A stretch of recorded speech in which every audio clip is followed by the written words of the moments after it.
오늘의 말씀은 창세기 29장 14절에서 15절 말씀입니다. 라반이 이르되 너는 참으로 내 혈육이로다 하였더라. 야곱이 한 달을 그와 함께 거주하더니 라반이 야곱에게 이르되 내가 비록 내 생질이나 어찌 그저 내 일을 하겠느냐. 내 품삯을 어떻게 할지 내게 말하라. 아멘. 현재 세계에서 가장 비싼 가격으로 낙찰된 보석은 59.6 캐럿에 달하는 핑크스타라고 하는 다이아몬드입니다. 1999년도에 채굴된 원래 원석은 132.5 캐럿이었는데 이걸 이제 가공해서 만든 게 59.6 캐럿의 핑크스타라는 다이아몬드입니다. 지난 2017년 4월에 홍콩에서 그 경매가 됐는데 7,120만 달러, 우리 돈으로 약 805억 원에 낙찰이 됐습니다. 예나 지금이나 다이아몬드는 많은 사람들로부터 선망의 대상이 되고 있는데 무엇이 다이아몬드를 그렇게 아름답게 만드는 것일까? 여러 가지 이유가 있겠지만 우리가 주목할 게 하나 있습니다. 이 다이아몬드라는 게 처음부터 예쁜 모습으로 빛났던 게 아니라는 점입니다. 처음에 세상에 나올 때만 해도 투박하고 또 볼품없는 원석이죠. 그러나 그것이 누군가의 손에 들려서 다듬어지고 불필요한 부분이 잘려나가게 되고 모난 부분이 갈아지고 닦여지는 수없는 과정을 거쳐서 비로소 우리가 원하는 다이아몬드가 만들어지는 것입니다.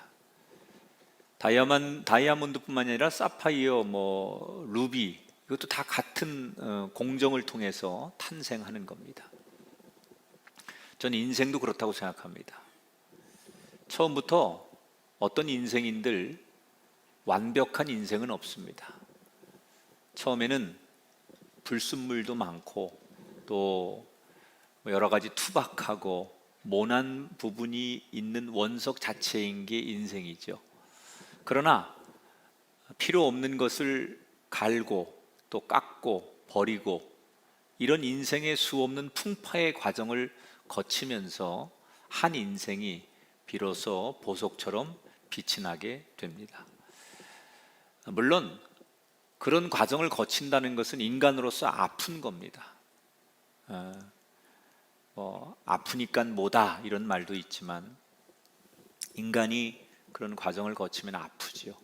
그러나 반드시 인간은 아픔을 거쳐야 합니다. 하나님께서는 당신이 귀하게 쓰는 인생을 아프게 하세요.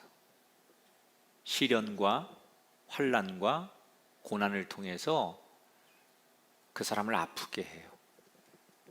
대신에 그 아픔을 통하여 인생의 불순물을 버리게 하시고 또 영혼의 모난 부분을 다듬으셔서 그 과정을 거쳐서 비로소 그 사람을 하나님이 원하시는 보석과 같은 인생으로 만드십니다.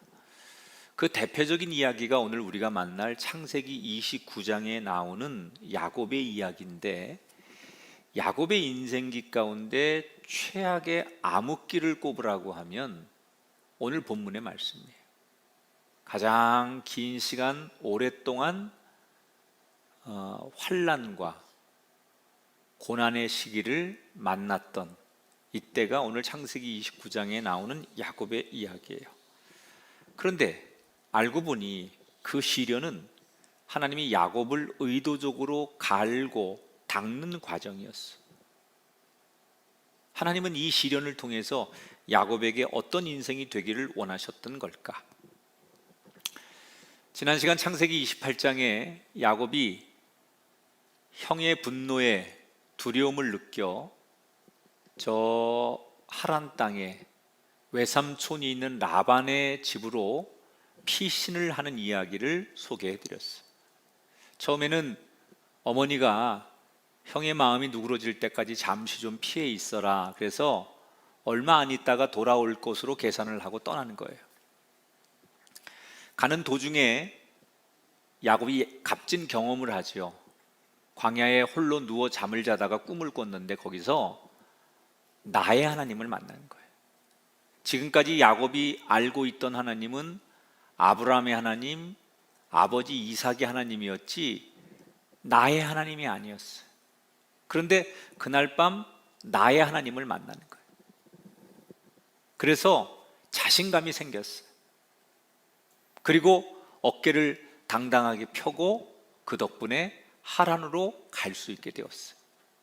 이제 야곱이 집을 떠나서 한 달쯤 되었을 때 오늘 이야기가 시작이 됩니다.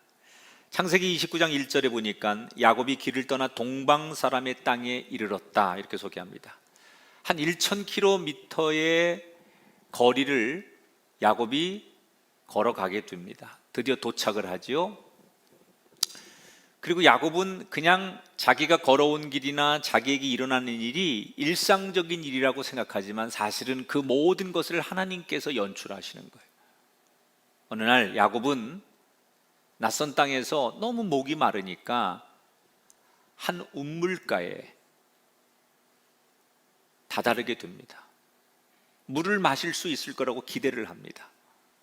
그러나 야곱은 우물가에서 물을 마실 수가 없었습니다. 왜냐하면 당시의 우물이라는 것은 엄청난 큰 돌로 그 우물을 덮어놓습니다. 보통 장정 두세 사람이 같이 합심해서 움직여야만 그 우물에 덮여 있는 것을 옮길 수 있는 굉장히 크고 육중한 돌로 우물을 덮어놓습니다. 왜 당시 사람들은 우물을 돌로 덮어놓을까? 세 가지 이유가 있는데, 첫째는 가축이나 사람을 그 깊은 우물에 빠지지 않도록 막기 위한 안전을 위해서 우물을 덮어놓습니다. 두 번째는 먼지도 많고 위생적으로 여러 가지 오물이 그 우물에 들어갈 수 있기 때문에 그런 것을 막기 위해서 위생적으로 막는 거예요. 세 번째 큰 이유가 있는데 그게 뭐냐? 외지인이 와서 함부로 우물을 쓸 수 없도록 만들기 위해서, 그 지역 사람들만 쓰기 위해서 우물 입구를 막아놓는 거예요.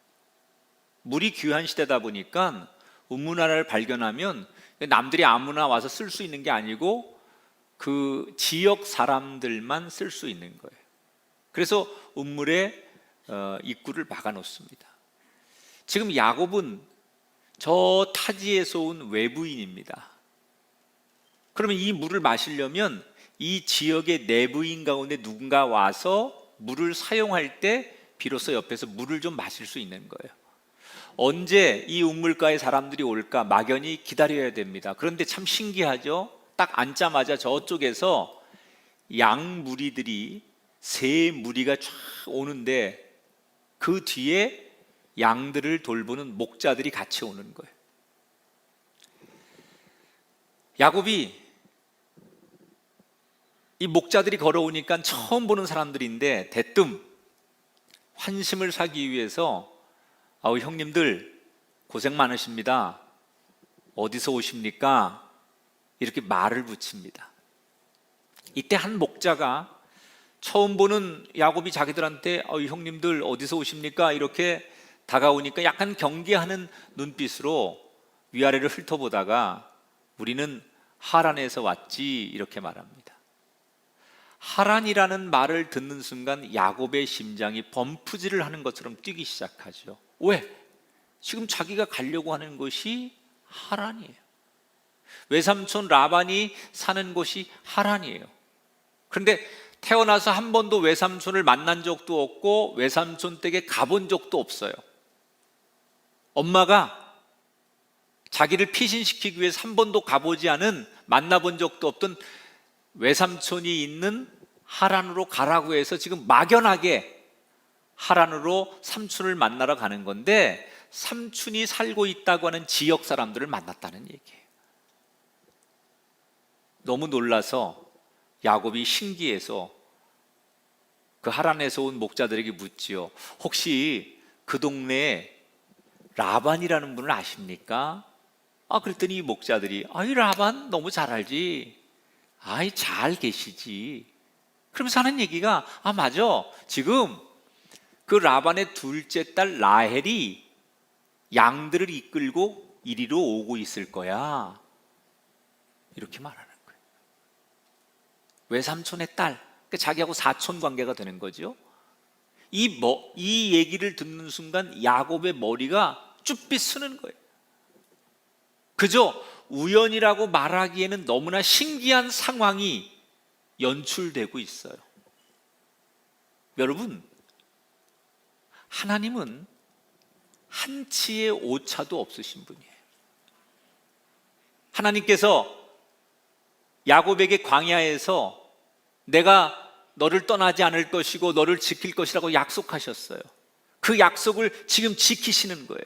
한치의 오차도 없이 야곱을 하란 땅에 삼촌이 있는 곳까지 인도하셨다는 얘기고, 지금 그 삼촌을 만나기에 가장 정확한 사람들을 옆에 세우신 거예요. 우리가 만나는 하나님의 은혜 중에 제일 큰 은혜는 나도 모르는 사이에 내 발걸음을 복된 자리로 인도하시는 하나님. 나는 그냥 걷는다고 걷고 나는 오늘도 살아간다고 살아가는데, 내가 전혀 의도하지 않게 하나님이 내 발걸음을, 내 인생을 지나고 보니 가장 복된 자리, 가장 축복된 곳으로 인도하시는 하나님을 경험하는 것. 여러분에게 그런 은혜가 있게 되기를 주의 이름으로 축원합니다. 이 이야기는 4,000년 전 이야기예요. 하나님께서 야곱에게 내가 너를 지키리라, 내가 너를 도우리라, 이렇게 약속하셨어요. 근데 하나님이 야곱에게 그 광야에서, 그 꿈에서 말로만 그러신 게 아니라 그 말한 것을 반드시 하나님께서 실천하시고 지키신다는 거예요. 여러분, 저와 여러분에게 하나님은 오늘도 약속의 말씀으로 다가오셨어요. 그 많은 하나님의 말씀을 듣고 이게 하나님의 언약의 약속임을 믿는다면, 하나님은 그저 말로만 우리에게 약속하는 분이 아니라 그 말씀하신 것을 반드시 지키기 위해 오늘도 야곱에게 행하셨던 것처럼 저와 여러분의 인생에 행하고 계신 하나님임을 기억하고 그 하나님을 만나게 되기를 주의 이름으로 축원합니다. 기가 막힌 이 광경 앞에 너무 놀라하고 있는 야곱, 그런데 얼마 뒤에 예고했듯이 저쪽에서 이번에는 양무리들을 이끌고 아가씨들이 오는 거예요. 그 안에 라헬이 있는 거예요. 딱 여러분 그런 거 혹시 해보셨어요? 첫눈에 그냥 뿅 간다, 이런 거. 사람을 보고서 이렇게 그냥 첫눈에 그냥 완전히 마음을 뺏겨본 경우가 있어요? 야곱이 그런 거예요. 저쪽에서 아가씨들 오는데 그 중에 라헬이 있는데 라헬을 딱 보는 순간, 누가 라헬인지 몰라요. 그런데 라헬을 딱 보는 순간 완전히 내 스타일이야. 그 야곱이 완전히 반한 거예요. 아가씨들이 왔는데 그 라헬이 누군지를 아직 모르지만 야곱이 뭘 하느냐, 남자들 목자들하고 얼른 운물을 가로막고 있는 마개를 몇 사람이 얼른 치워서 자기가 물을 떠가지고 그 라헬이 데려온 양들에게 물을 먹이는 거예요.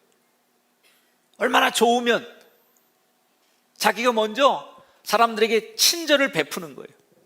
난생 처음 보는 남자가 자기 양들에게 물을 주고 자기를 도와주자 라헬이 싫지 않은 거예요. 그런데 물을 다 먹이고 나서 라헬 앞에 서서 야곱이 오늘 성경에 보니까 깜짝 놀라는 일을 합니다. 11절에 보니까 그가 라헬에게 입맞추고 소리내어서 울었다. 여기서 입맞추었다는 것은 우리가 통상적으로 알고 있는 키스를 얘기하는 게 아니에요. 이건 인사법이에요. 손등에 이렇게 입을 맞추고 인사하든지 아니면 이렇게 볼에다가 입을 맞추면서, 이건 자기들의 인사법이죠. 우리가 악수하듯 아니면 목례하듯 그 민족의 인사법이에요. 인사를 하고 나서 야곱이 뭐라고 해요? 뭘 해요? 펑펑 소리내어 울었다. 왜 갑자기 야곱은 이런 돌발 행동을 한 걸까? 지금 집에서 여행을 온 게 아니잖아요. 피신을 해온 거잖아요. 그리고 한 달 내내 혼자 지냈기 때문에 가족에 대한 외로움, 핏줄에 대한 그리움, 그리고 이제 됐다라고 하는 안도감, 이런 것들이 동시에 밀려오니까 야곱이 아마도 눈물이 났던 것 같아요. 야곱은 사실 지금 자기 나름대로 계산이 있었어요. 어떤 계산이 있었느냐? 형이 너무 지금 화가 나 있어서 나를 죽인다고 막 펄펄 뛰는데 흥분한 형의 마음이 가라앉으려면 아무리 못돼도 아무리 길어도 한 달 정도면 되겠지. 그죠? 한두 달 정도 지나면 형의 마음도 좀 누그러지고 어쩔 수 없지. 그리고 현실을 받아들이면 어머니가 그때 눈치를 딱 보고 이제 형도 좀 마음이 가라앉고 그랬으니까 돌아가도 된다. 이렇게 사인을 주면 그때 돌아가야지라고 자기 나름대로 스케줄을 짜고 있었다는 거예요. 그래서 지금 그 안에 잠시 피신해 있을 곳, 머물 수 있는 안전한 곳이 외삼촌 댁이라고 생각하고 온 건데 사실은 한 번도 와보지 않은 길이었고 한 번도 보지 못한 외삼촌이었기 때문에 굉장히 막막하고 두려웠을 거예요. 그런데 이렇게 쉽게 만나니까 긴장감이 풀려서 눈물이 터진 거예요. 라헬에게 내가 내 외사촌이다, 네 아버지가 내 외삼촌이다, 이렇게 자기 신분을 말하니까 놀란 라헬이 얼른 아버지에게 뛰어가서 이 소식을 전하고 아버지 라반이 우물가에 달려옵니다. 그리고 서로가 신분을 확인하고 삼촌과 조카가 얼싸안고 눈물로 인사를 하죠. 그래서 드디어 이 야곱이 외삼촌 댁에 머물게 되는 거예요. 자, 아까도 말했듯이 야곱은 한두 달 지나면 어머니에게 서신이 오든지 사람을 통해서 이제 집에 와도 된다라는 연락을 기다리고 있었어요. 그런데 야곱의 스케줄대로 계산대로 어머니에게 연락이 왔을까? 14절에 보면 이렇게 힌트하죠. 야곱이 한 달을 그와 함께 거주하더니. 처음에는 느긋한 마음으로 곧 돌아갈 걸 생각하면서 삼촌 집에 머물렀는데 삼촌 집에 머문 지 한 달이 넘었는데도 아무런 연락이 오지 않는 거예요. 이때부터 야곱이 초조해집니다. 그리고 한 달이 훨씬 지나면서부터는 마음이 허무해지는 거예요. 야곱의 계산이 어긋났습니다. 자기의 생각대로 안 되는 겁니다. 자기가 짜놓은 스케줄은 이 정도면 넉넉하게 돌아갈 수 있을 시간이라고 생각했는데 그 시간이 훨씬 지나도록 아무것도 진행되지 않는 상황을 보면서 야곱은 답답해지기 시작한 거예요.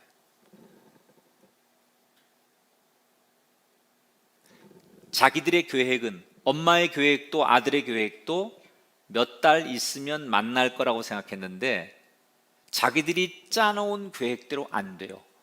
실제로 야곱은 살아서 엄마를 보지 못합니다. 자, 시간이 점점 지나니까 야곱이 하나님에 대한 원망의 마음이 생기는 거예요. 분명히 하나님께서 광야에서 내가 너를 도울 것이고 너와 함께 할 것이라고 약속하지 않으셨습니까? 그런데 하나님께서 왜 야곱이 원하는 대로 빨리 집으로 돌아갈 수 있도록 만들어주지 않으시고 야곱이 그렇게 간구하고 소원하는 대로 응답하시지 않았을까? 왜 하나님은 야곱의 소원을 안 들어주신 걸까? 거기에는 하나님도 야곱에게 바라는 게 있었어요. 하나님이 야곱에게 원하는 게 있었어요. 그게 뭐냐? 네 계산법, 네 스케줄대로 살지 말고 매 순간마다 하나님, 나를 믿고 따라와라. 지금 여기를 오고 집에 돌아가는 시간, 스케줄, 계획표, 이건 다 하나님이 짜준 게 아니라 야곱 자기가 짠 거예요. 자기가 계획한 거고 자기가 만들어낸 스케줄이에요. 그리고는 뜻대로 되지 않으니까 하나님께 원망을 하는 거예요. 근데 하나님은 거꾸로 뭐라고 말씀하시느냐? 네가 만든 스케줄, 네 계산표대로 되는 것이 인생이 아니라 안 될 때 나를 의지하고 내 생각, 내 이름을 부르면서 살아가라 라고 하는 게 하나님이 야곱에게 원하시는 거였다는 거예요. 이때부터 야곱의 인생이 단련되기 시작해요. 저는 이 설교를 준비하면서 제가 만약에 유형을 가지고 넌 베드로 형이냐, 뭐 바울 형이냐, 뭐 야곱 형이냐, 뭐 이렇게 말하면 물론 뭐 어디에 조금씩 이렇게 공통점이 있겠지만 가장 저하고 유사한 유형이 야곱 형인 것 같아요.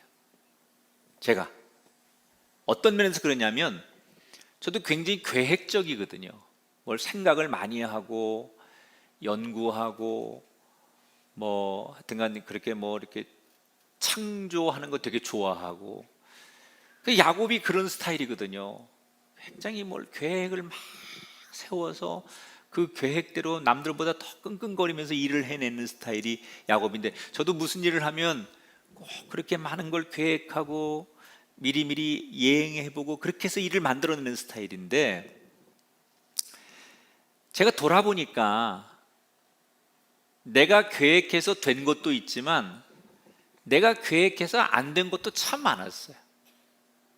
근데 그때 너무 힘들었거든요. 저도 아니 내가 남들보다 몇 배로 노력하고 오랫동안 준비한 걸 하나님이 아실 텐데 내가 준비하고 내가 계획한 대로 하나님께서 왜 응답하지 않는 걸까? 그래서 속상하고 힘들고 하나님을 원망했던 적이 있었어요. 그런데 한 가지 감사한 건 뜻대로 안 됐을 때를 가만히 돌아보면 그때는 다 제가 기도하고 있더라고요. 내 뜻대로 안 되고 내 계획대로 안 되면 처음에는 원망도 하고 힘들어하지만 그래도 그 끝에는 결국은 내가 내 뜻대로 안 되니까 내가 하나님 앞에 기도하고 있더라는 거예요. 하나님이 야곱에게도 저에게도 그런 사람 되라고 단련시키셨구나. 그래서 지금은 너무 감사한 거예요. 그래서 여러분에게도 저는 그렇게 말씀드릴 수 있어요. 우리는 살면서 수없이 계산하고 우리가 어떤 계획을 세웁니다. 그 계획대로 모든 게 되면 참 좋은데 때때로 그 계획이 계산이 어그러지고 안 될 때가 얼마나 많습니까? 그럴 때 하나님을 원망하지 말라는 거예요. 그때는 하나님을 더더욱 부여잡으라는 거예요. 여러분, 하나님은 무능하지 않아요. 하나님은 절대로 실수하지 않으세요. 우리에게 어떤 어려움을 갈고 닦아서 보석이 되게 하려는 하나님의 깊은 뜻이 들어있는 거예요.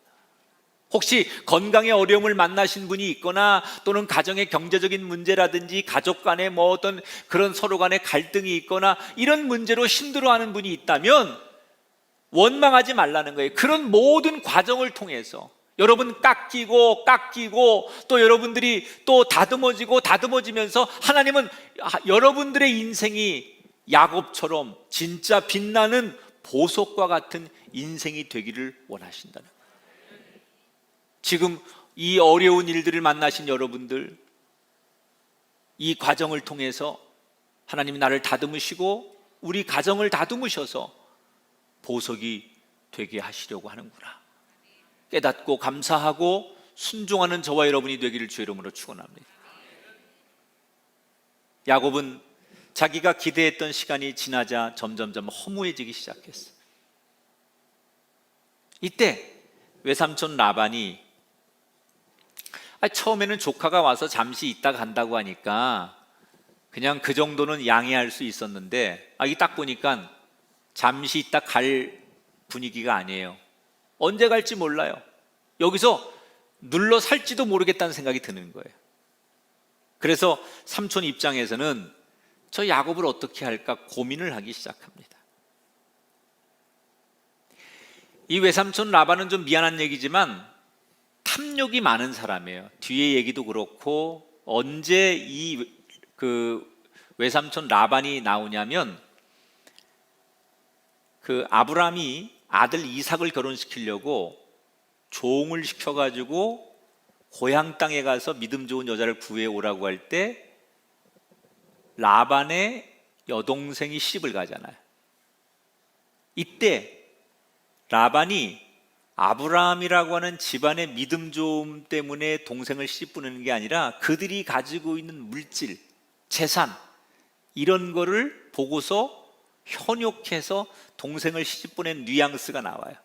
그러니까 원래 이 사람은 이 라반이라는 사람이 물질적인 탐욕이 좀 많은 사람이다라는 것을 암시하고 있는데 오늘 성경에서 그것을 완전히 드러내죠.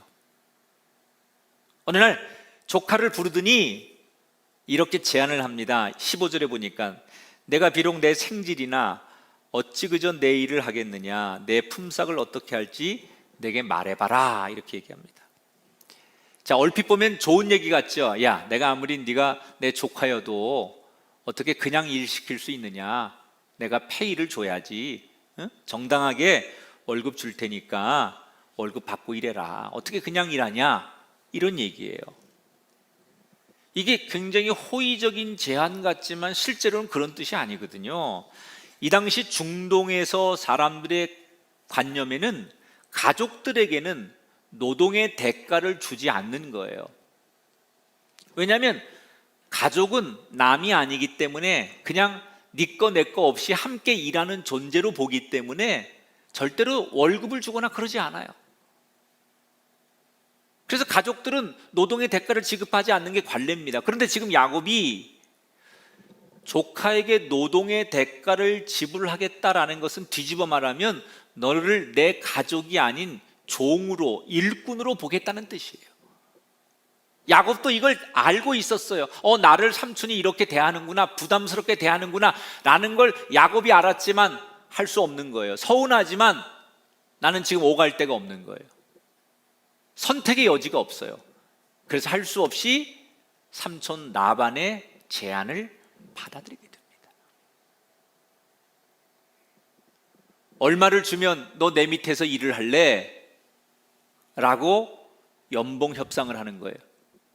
이때 야곱이 이미 우물가에서 라헬을 보자마자 사랑에 빠졌고 라헬도 그런 야곱이 싫지 않아서 둘은 연애 중이었어요. 그래서 야곱이 삼촌한테 그러죠. 삼촌, 다른 거 필요 없고요, 제가 열심히 일할 테니까 라헬하고 결혼하게 해주세요. 이 당시는 고대 사회에는 친족들끼리 결혼하는 게 가장 보편적인 결혼이에요. 아무도 모르는 남에게 딸을 주는 게 아니라 가족들 중에 가장 믿을 수 있는 사람에게 딸을 주고 결혼하는 게 이 당시에는 굉장히 보편적인 결혼법입니다. 그러니까 조카가 자기 딸하고 결혼하는 것은 너무나 이건 아주 좋은 케이스거든요. 이때 라반이 뭐라고 얘기를 하느냐, 야, 원래 남자가 결혼할 때 신부집에 지참금을 갖다 주는데 지참금을 주는 건 그 딸이 시집을 감으로 인해서 일할 사람이 없으니까 그 노동력을 준다, 그래서 지참금을 줘요. 한 30세겔에서 40세겔 정도를 줍니다. 보통 노동자가 1년 연봉이 당시에 10세겔입니다. 그러니까 한 3, 4년 정도 일한 만큼의 돈을 갖다가 신부집에 주고 신부를 데려오는 거예요. 그런데 삼촌이 뭐라 그러느냐, 야, 그러면 우리 딸하고 결혼하고 싶으면 지참금을 네가 줘야 되는데 너 돈이 없으니까 우리 집에서 7년 동안 일하는 걸로 하고 그 일한 대가를 가지고 지참금을 내는 걸로 하고 결혼하자, 이렇게 제안을 해요. 이게 악덕업주죠. 왜냐하면 3, 4년 정도 일하면 3, 40세계를 벌 수 있는데 7년을 일하라는 것은 거의 2배를 일하고서 딸을 데려가라는 거니까 거의 악덕업자 수준이야. 이때부터 이제 삼촌이 아닌 거예요. 그래서 계약을 하는 거예요. 그런데 야곱은 억울하지만 선택의 여지가 없었고 너무나 사랑하는 여인이 있었기 때문에 이 여인을 위해서 7년간 내가 일한다 라는 마음으로 계약을 하고 그때부터 열심히 일을 합니다. 야곱은 7년 동안 종처럼 일하죠. 허드렛 일부터 모든 일을 다 해요. 그런데 성경에 야곱은 하나도 안 힘들었대요. 왜 그랬을까요? 20절에 이렇게 나와요. 그를 사랑하는 까닭에 7년을 며칠같이 여겼더라. 뭐든지요, 좋아서 해야 돼. 억지로 하는 건 너무 힘든 거예요.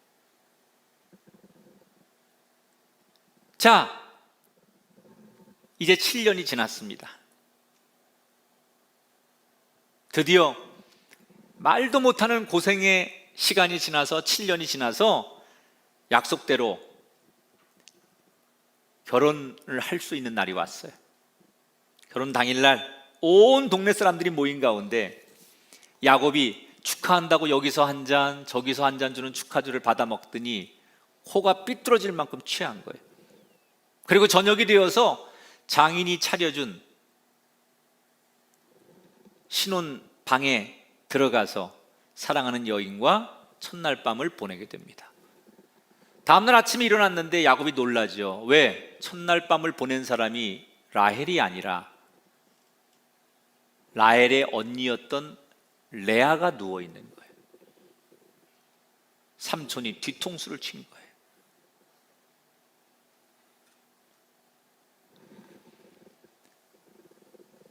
이 삼촌에겐 딸이 둘이 있었어요.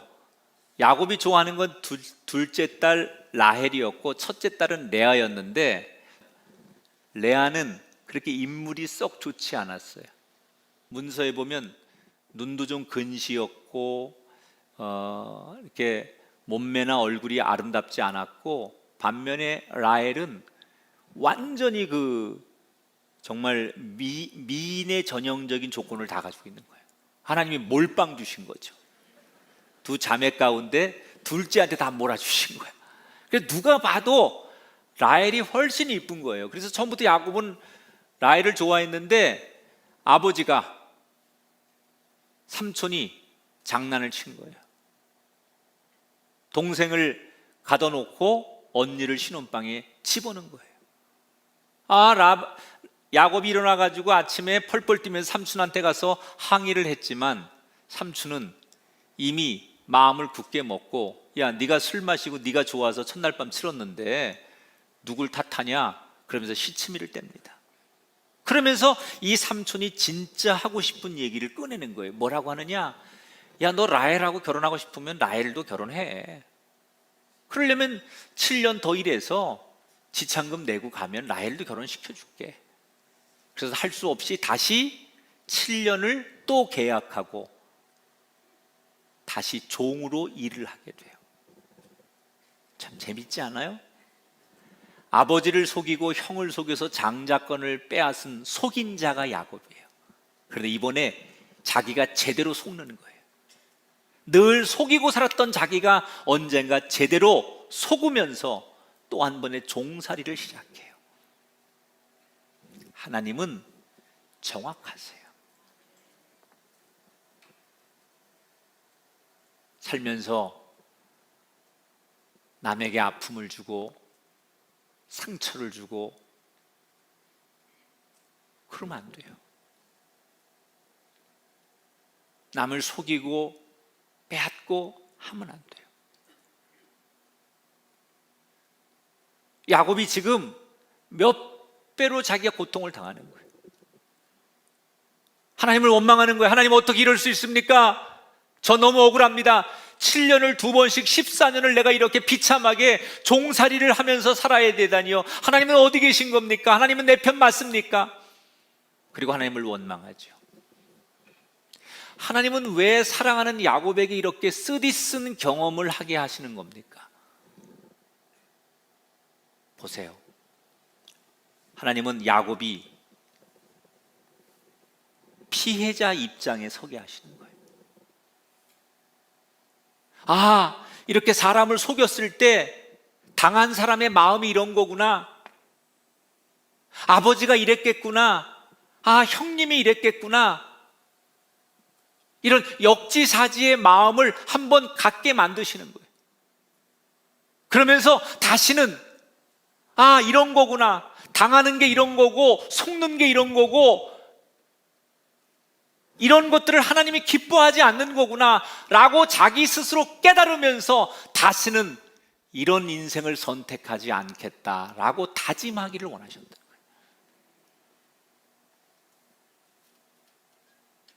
이 야곱이 이렇게 막 어려운 가운데 어느 날 깨닫는 게 하나 있는데 그 힌트가 조금 전에 읽은 20절에 나와요. 20절에 뭐라고 나와요? 그를 사랑하는 까닭에 7년을 며칠같이 여겼더라 그랬잖아요.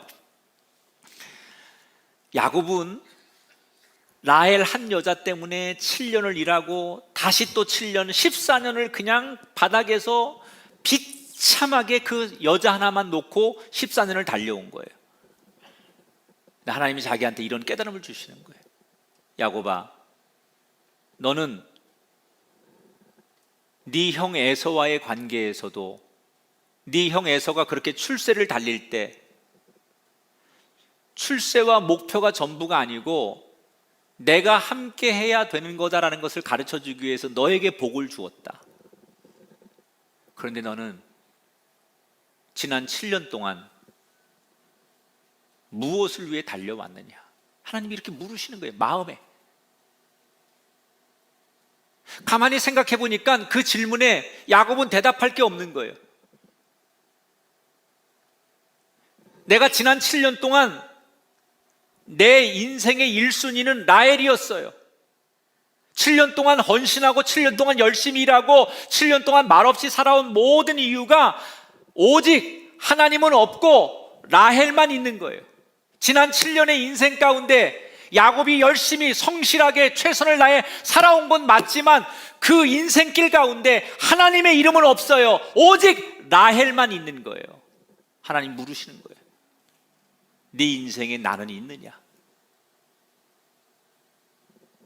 네 인생에 돈, 라헬, 사랑 이런 단어는 있지만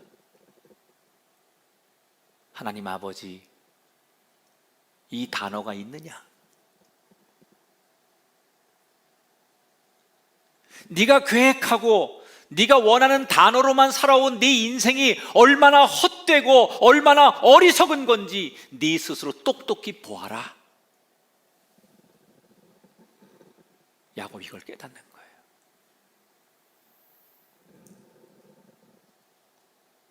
지금 하나님께서 야곱에게 또다시 시련을 주시는 이유는 내 방식대로 쟁취하고 내가 원하던 것을 위해서 살던 그런 자신의 삶의 스타일, 그런 영혼의 불순물, 이것을 잘라내는 것.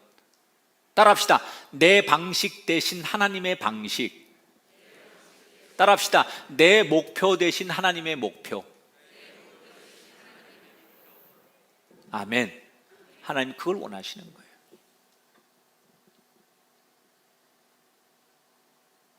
이걸 깨달으며 야곱은 다시 7년을 그렇게 견디어서 총 14년을 이리 깨지고 저리 깨지고 다듬어지고 부서지고, 그래서 드디어 야곱이라고 하는 사람이 하나님 앞에 보석처럼 나가게 되는 거예요. 오늘 성경의 마무리는 야곱이 드디어 7년을 고생한 끝에 라헬도 얻어요. 레아, 라헬 두 아내, 그리고 레아와 라헬의 몸종에서 또 두 여자 사이에서 얻은 아들들까지 12명의 아들을 얻어요. 이게 이스라엘의 12지파가 되는 거예요. 야곱의 12지파. 그래서 네 여자를 통해서 야곱이 12명의 아들을 낳고 이것이 이스라엘의 12지파가 돼. 이건 나중에 또 다시 이제 성경에서 여러분에게 설교할 건데, 야곱이 드디어 이런 모진 풍파와 세월을 견디고 12명 아들들의 아버지로,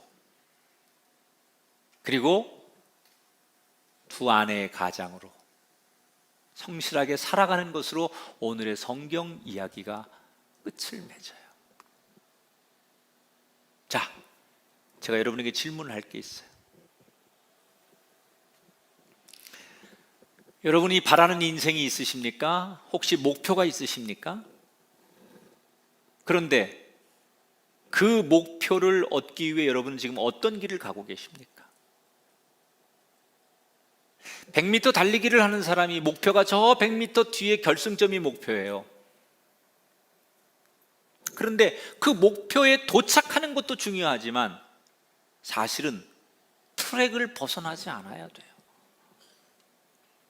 우리가 세상에 살면서 행복해져야 되고 자식들 잘 키워야 되고 내가 하는 일 성공해야 되고 누구와의 경쟁에서 이기는 게 우리 인생의 목표예요. 그러나 그 목표를 이루기 위해서 하나님이 주신 방식, 하나님이 주신 명령, 그 길을 지키고 하나님이 주신 그 방법대로 목표를 향해 갈 때 비로소 보석과 같은 인생이 되는 거지요. 세상 사람들처럼 하나님이 원하시는 길이 아닌 목표를 이루기 위해선 뭐로 가도 서울만 가면 되고 어떻게 하든 간에 목적만 열매만 따면 되지 라고 말하는 것을 하나님이 원하지 않는다는 거예요. 왜 나는 열심히 하는데, 나는 지금도 최선을 다하는데, 나는 부지런히 살고 있는데 왜 안 되는 걸까? 우리에게 물으시는 거예요. 너는 야곱처럼 살지 않았느냐? 열심이라는 함정, 최선이라는 함정, 이 야곱이 갖는 약점이에요. 하나님이 원하시는 길을 가야 돼요. 따라합시다. 아프니까 축복이다. 여러분, 우리 인생이 고난을 만나고 질병을 만나고 실패를 만나면 깎이는 거예요. 다듬어지는 거예요. 아파요. 그러나 그 아픔이 축복이에요. 그 아픔을 잘 이겨내시면, 그 아픔을 잘 견뎌내시면 여러분의 가정과 인생이 보석이 될 줄 믿습니다. 오늘도 우리의 인생을 갈고 닦으시는 하나님 앞에서 야곱이 깨달은 것처럼 깨닫고 갈고 닦아지셔서 정말 빛나는 보석으로 여러분의 인생이 쓰임받고 사람들에게 인정받는, 사랑받는 아름다운 영혼들이 되시기를 주님의 이름으로 축원합니다. 내게 허락. 두 손을 가슴에 얹고 기도하겠습니다. 하나님, 지금 이 자리에 누군가는 야곱이 있습니다.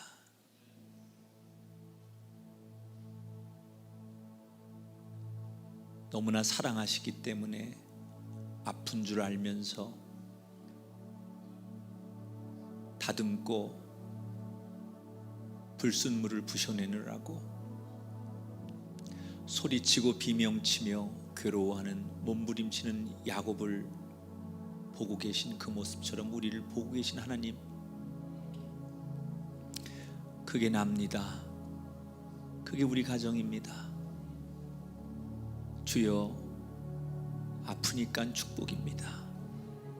아프니까 복음입니다.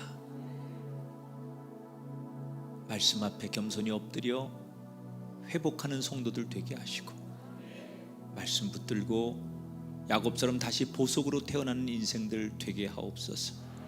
지금의 고난과 아픔과 괴로움을 멀리 보게 하시고 세상 방법으로 이겨보려고 하지 않고 하나님의 방법으로 살아보겠다고 다짐하는 돌아서는 우리 모두가 되게 해 주옵소서.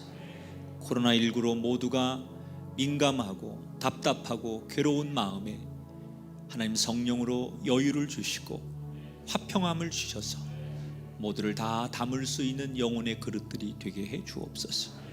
오늘도 귀한 예배를 아름답게 드리려고 제단을 찾아 나왔고 제단을 찾지 못할 이유 때문에 미디어로 예배하는 많은 사람들이 곳곳에 있습니다. 저들의 예배를 받으시고 저들의 이름을 기억하여 주옵소서.